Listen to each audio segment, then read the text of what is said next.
Donc, je m'appelle Nadine Walsh. Je suis, entre autres, conteuse. Après ça, ça peut ouvrir sur le champ, mais dans le sens que je me sens interprète. Parce que aussi, j'ai comme deux bâtons de marche, le conte et la marionnette. Et c'est deux façons différentes de raconter des histoires. Mais je ne produis pas mes propres spectacles de marionnettes. Je travaille pour des compagnies en tant qu'interprète. Mais pour le conte, bien ça, c'est mes spectacles à moi. C'est mes histoires, c'est le répertoire que je choisis. Il y a 350 ans, des jeunes filles ont quitté leur terre, ont pris la mer pour débarquer sur une nouvelle terre. Ces filles, pauvres, étaient orphelines. En guise de dot, le roi d'alors leur a donné un coffre contenant 1000 épingles, 100 aiguilles, 4 mouchoirs, 2 bonnets, un couteau, un ciseau. C'étaient les filles du roi. On s'est rencontrés, je dirais, il y a 12, 15 ans, je ne me rappelle plus. Là où parce que on s'était déjà un peu flirté, mais je ne connaissais pas trop, je ne savais pas trop c'était quoi. Mais la fois où on s'est vraiment rencontrés, j'ai un ami qui organisait des cabarets. Donc, il invitait plusieurs artistes à faire un spectacle, mais on se rencontrait 2, 3 fois avant autour d'un sujet, d'un thème. Puis, on essayait de faire des croisements aussi. Ah, tiens, je vais faire la musique, ou tiens, je vais faire, faire des mixtes. Et le thème, c'était identité et déracinement. Alors, tout de suite, j'ai pensé aux Autochtones qui sont des cultures qui me sont chères et que je connais encore trop peu. Et je trouve ça toujours désolant de pas parler, de pas savoir de mots des Premières Nations, de pas connaître des gens, de pas avoir des copains, tu sais, pour pas que ça... Donc, j'ai tout de suite identité et déracinement, j'ai pensé à ça, puis j'étais en train de lire un livre de contes de légendes amérindiennes, puis j'ai dit, tiens, je vais raconter comment sont nés les premiers Algonquins. Et là, j'ai raconté ça, ne sachant pas qu'est-ce que c'était que le conte, tu sais. Ça fait que moi, c'était vraiment pour nommer, pour dire, hey... Et là, quelqu'un qui m'a vu là a dit, ah tiens, mais je fais un autre événement, est-ce que ça te tenterait de venir faire ton conte? Je dis, oui. Puis là, d'un autre événement, puis d'un autre, ça m'a amené ici. En arrivant sur leur nouvelle terre, elles ont déposé leurs coffres qui ont pris racine et se sont transmis de mère en fille, y ajoutant à chaque fois un savoir, une histoire. Oui, partager des choses qui m'intéressent. Donc, l'histoire m'intéresse, la petite comme la grande. Ma mère a été, pour beaucoup, ma muse du temps qu'elle vivait sur la ferme, 15 enfants, nanani, nanana, tu sais. Donc, tous les vieux mots, la vieille façon de faire sans la machine, tu sais. Le langage, tout ça, elle m'a beaucoup inspirée. Après ça, c'est toutes sortes de choix dans la vie. Des fois, c'est pas toujours des choix qu'on fait vraiment, mais on arrive, on nous propose des choses aussi, parce que je pense à l'histoire de Marie de l'Incarnation, une femme que je connaissais pas. Et j'étais dans un spectacle, on était 3 conteurs, puis c'était sur... faire un spectacle sur les bonnes sœurs, les religieuses, parce qu'il y avait eu un spectacle sécuré. Ça fait que là, ben, on voulait le pendant. Ça fait que là, je cherche une histoire des histoires de curés, t'en as là, à tonnes. Les histoires de bonnes sœurs, il y en avait 2, puis les 2 filles les avaient pris. Je disais, OK, qu'est-ce que je fais? Et là, bing bang, je me suis intéressée, j'ai tombé sur l'histoire de Marie de l'Incarnation, qui est complètement fascinante. À travers elle, tu apprends l'histoire du Québec, tu sais, parce qu'elle a tellement écrit, il y a plein de détails. Ça fait que là, il fallait faire 10 minutes, tu sais, d'une vie extraordinaire et rocambolesque comme la sienne. Puis, il y a eu d'autres spectacles aussi qui ont attrait un peu à l'histoire. Parce que j'ai des spectacles. Là, c'était du répertoire traditionnel, plus Marie de l'Incarnation. Mais j'ai d'autres types de spectacles qui touchent à d'autres thèmes. Parce que là, on parle d'histoire. Donc, j'ai ma mère qui a été ma muse. Et du côté de mon père, là, c'est le côté irlandais. Donc, un jour, on parlait beaucoup des immigrants, puis les immigrants, tu sais, des fois, ce qu'on dit, que c'est pas toujours le fun à répéter, on va en passer. Puis là, je me dis, c'est parce qu'on est tous des immigrants, à quelque part, il faudrait s'en rappeler. Et donc, de là est né le désir de raconter ça, cette traversée-là des Irlandais qui ont traversé pour venir jusqu'ici dans des conditions épouvantables. Ça rappelle des histoires d'aujourd'hui, là, qu'on voit dans les nouvelles à tous les jours, on l'a vécu aussi. Et comme l'Irlande est une terre de contes fabuleuse, c'est les contes fantastiques celtes, irlandais, là, c'est beau, là.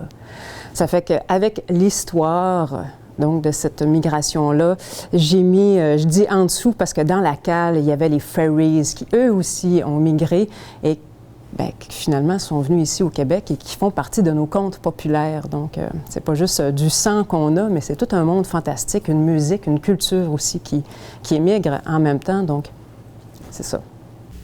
Dans le coffre de ma fille du roi, il y a une langue. C'est la langue du roi. C'est la langue d'un temps qui disait « Il était une fois ». C'est une langue qui goûte la terre, la mer, le vent puis la vieille vigne. Au début, elle avait des airs de Normandie, de Picardie, de Bretagne puis de La Rochelle. Elle a eu des boîtiers pas dedans, stiff ou bien slack. Mais peu importe sa niche, c'est une langue qui taquine, qui chante puis qui turlute. Pourquoi? J'imagine encore là qu'il y a de l'influence de la mère, qui était une grande féministe. Peut-être pour apprendre à me connaître aussi, tu sais. Là, je suis rendue un peu dans des histoires de gars, là, justement. Tu sais, j'ai peut-être fait le tour. J'ai fait un tour, ou peut-être pour me trouver des héroïnes, des figures de proue pour moi-même, tu sais, justement, de suivre des gens des femmes qui ouvrent des portes, qui ouvrent leurs ailes, qui volent, qui plongent, voilà, c'est un... On peut en parler aussi, parce qu'il y a l'histoire, j'ai le spectacle Femmes pirates ou crise de foi, F-O-I-E, entre parenthèses, parce qu'on met beaucoup la féminine entre parenthèses, que ça, c'est un récit... ça a une facture beaucoup plus contemporaine, mais c'est sur l'histoire de deux femmes pirates qui ont réellement existé, qui se sont retrouvées sur le même bateau de Calico Jack, Mary-Ann Bonney et Mary Read. Donc ça, j'ai un spectacle là-dessus où j'ai un peu pété ma coche et fait ma crise de foi. Ça m'a fait du bien. Peut-être pour ça que maintenant, je peux raconter autre chose. Mais c'est malheureusement encore d'actualité et je défends encore déjà la parole féminine parce qu'elle est beaucoup masculine. Même dans l'ensemble des propositions culturelles, dans la musique, c'est quand même... il y a beaucoup d'hommes, on les aime beaucoup. C'est super bon ce qu'ils font, mais des fois, tu en dis, hey, comment les filles, tu sais... les filles, on a envie, tu sais, c'est peut-être pas juste là que ça se passe, là, l'espèce de filtre ou de plafond de verre, parce qu'il est là, tu sais, même si on pense que c'est fait, c'est égal, c'est pas tout à fait égal encore. Il y a de quoi défendre encore. Ça fait que je vais continuer de raconter des histoires de filles. C'est bon. Hey, en arrivant ici, la langue, elle aurait pu se perdre d'un bois, se faire manger par les maringouins, ou mourir bien gelée sur une pelle. Mais non, elle a résisté. C'est arc-bouté, c'est battu, c'est pendu, c'est fendu en 7 pour faire peur à l'envahisseur. C'est une langue forte, comme les femmes du temps. Du temps où elle disait « Il était une fois. Je pense que ça fait partie de notre ADN humaine de se raconter, parce que c'est se raconter l'humanité, c'est... tu sais, tu touches à des histoires, là, c'est des artefacts, là. Tu sais pas d'où ça vient, puis c'est encore juste aujourd'hui, c'est pas mal, hein, tu sais. Comme quoi, tous nos outils, ils changent, mais nous, en tant qu'humains, en tant que valeurs, ça change pas toujours, pas beaucoup. Et plus j'avance dans le conte, oui, plus je la vois, cette importance-là, cette profondeur-là, qu'on va chercher, oui, dans l'âme humaine, dans les esprits, dans l'après la vie, ou la vie là, mais le monde invisible. Dans le coffre de ma fille du roi, il y a une langue. Ma fille a bien fait attention, c'est tout ce qu'elle avait. Elle l'a répandu sans compter. Ben, c'est sûr que sur le bord des frontières, la langue, c'est scratché d'un barbelé, c'est enfargé d'un clôture, en a sauté une coupe.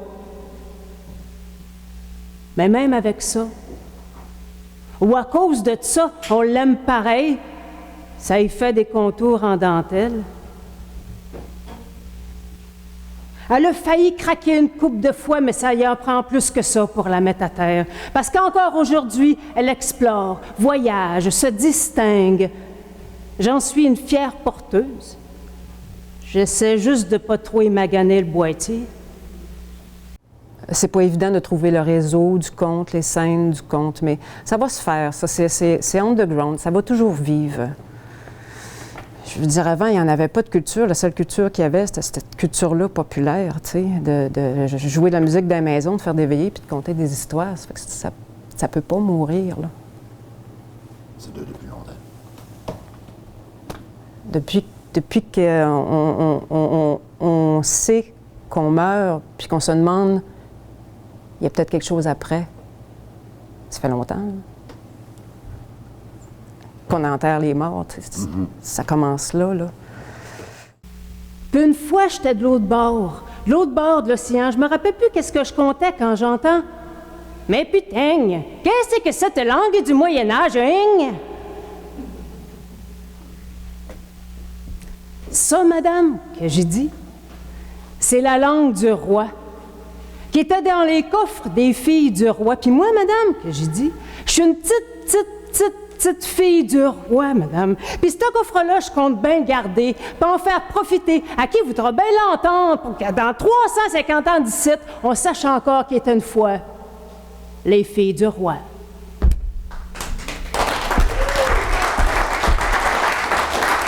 On va chanter.